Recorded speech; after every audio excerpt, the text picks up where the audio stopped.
To assemble a vacuum system, a frame is needed to support the weight. The main part of the system comprises the vacuum chamber. This is an example of a vacuum chamber. The vacuum chamber is what the sample holder with sample is moved into. It is in this chamber in which process is applied and/or analysed using specialist analysing equipment. An example of a process applied is when a sample is conditioned when heated, using the heated coil assembled to a sample holder. The vacuum chamber is kept at the required vacuum level at all times for a number of reasons. Keeping it at a constant vacuum saves time, as it can take weeks to bring the chamber down to ultra-high vacuum, dependent on chamber size. Letting the vacuum chamber be open to air will also contaminate the chamber. Samples that are required to be analysed require a system that has very few molecules. Ultra-high vacuum is in an environment that will greatly reduce the contamination of the sample from seconds to hours in some cases. This gives more time to complete analysis and get more accurate results. Analysis equipment is part of the main system.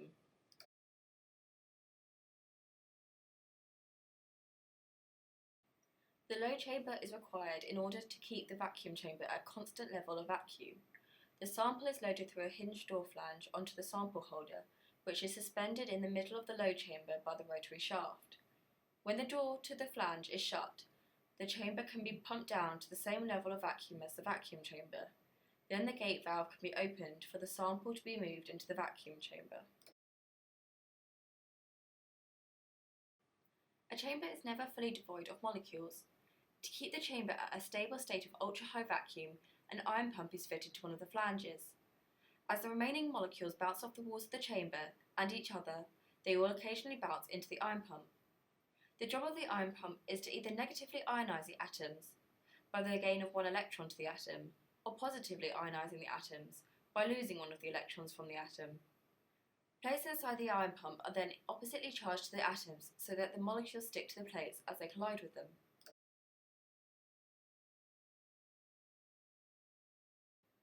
After the hinged door flange is opened to place the sample on the sample holder, the load chamber must be brought down to ultra-high vacuum before the gate valves are opened to the vacuum chamber. A turbo pump is fitted to one of the load chamber flanges, which traps the molecules as they bounce into it. The way the turbo pump differs to the iron pump is that it traps the molecules using lots of fan propellers which push the molecules further down into the pump.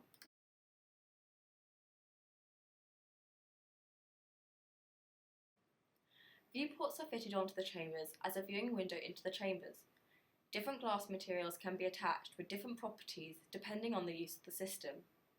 Hinged flange doors can also be fitted to the chamber for fast access for samples to be loaded. Gaskets create a metal seal between all viewports and flanges. A seal must be put between all these joints to stop leakage of air into the chambers. They must be metal so the system can be baked or heated when required. This product must be replaced after every use.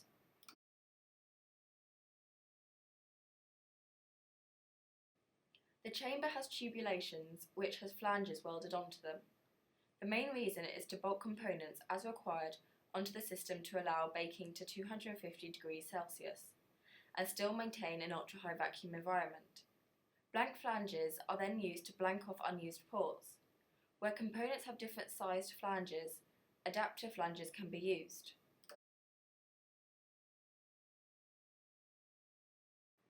Sample holders are the interface between the sample and the manipulator. There are different sample holders which are affected by the rotary drive in different ways. Accessories can be added to the sample holder, such as heaters and coolers, to heat or cool the sample on the sample plate.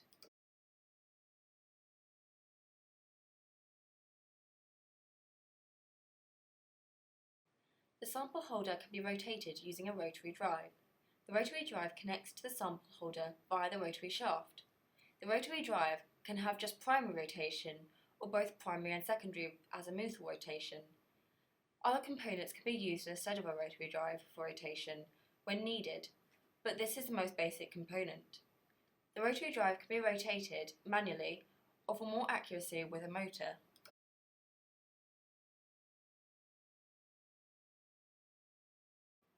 In order to move the sample holder further into the vacuum envelope, a Z-slide module is needed. The bellows of the Z-slide module expand and contract to house the length of the shaft as it is pushed and pulled in and out of the chamber.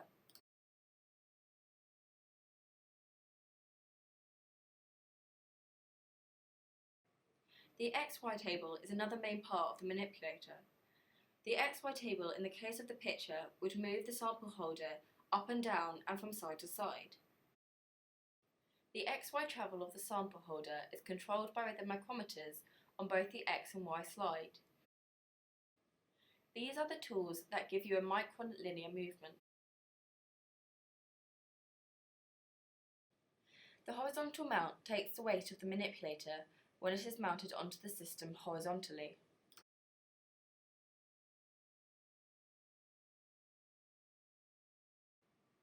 We have a sample that needs a process applied.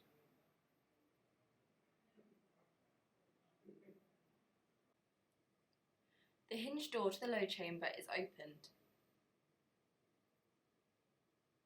The sample is placed on the sample plate.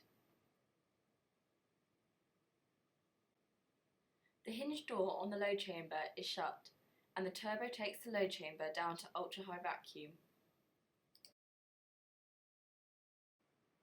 The gate valve is opened to the vacuum chamber, and the Z-slide moves down as the bellows compress.